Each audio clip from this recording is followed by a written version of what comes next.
কই জি আব্বা আইছো তোমার লাগে ইমাম সাহেব রয়ে থাকবে নাকি একটা সেলফি টেলফি গেলা তুলতে হয় না আইছো র র রে বেটা তুই গুছি দা আসলে আর ছিছেন নাটাও ছিড়ে গেছে ঈদের দিন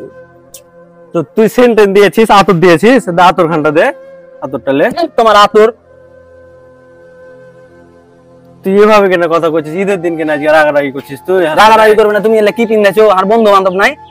তো পাঞ্জাবি পিন্দেছি তো তোকে আর বন্ধু বান্ধব কি কইবে তুমি এলে কি এলে পিন্দাছো আমার সাথে তোমার যাই আমি তো পাঞ্জাবি পিন্দেছি তুইও পিন্দেছিস তোকে তো আমি দামিটা পিন্দালছি তো তুই কেন এভাবে চিল্লাছিস চিল্লাবে না একটা দিন নামাজ পড়তে যাবে কি এলে পিন্দেছো আতরটা দে এত আতর হটাও তুমি আমি ফগ সেন মেখেছি সেন তোর ঈদের দিন সেন মাখতে হয় আতরটা দে তুই এত রাগারাগি করছিস তুমি অত জ্ঞান দেওয়ার মতন আর বাপ যোগ্যতা অর্জন করতে পারোনি হটো তুমি তুই আজকে বাপকে কথাটা কইলি যে যোগ্যতা অর্জন করতে পারিনি তুই তোর কোনো কিছু হিসাব আছে তুই হচ্ছিস যে ঈদের তুই তোকে যে দুদিন আগে 10,000 টাকা তুই জেদ করে নিলি আমি কয়টা টাকা বেতন পাই আমি তো বেতনই পাই 10,000 টাকা তা আবার মালিক তোর হচ্ছে না এবার ঈদের বোনাসটা দিতে পারেনি তোর বইনকে সেমাই চিনি দিন তোর ওখানে গেল 2,000 টাকা তোর মা অসুস্থ অসুখ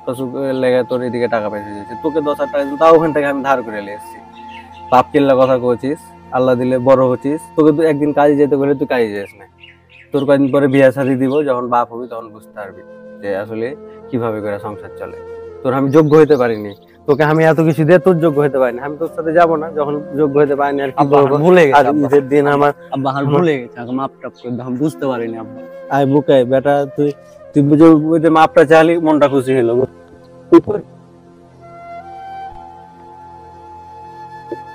আচ্ছা চল চলো আব্বা এসে কেন অটো দিয়ে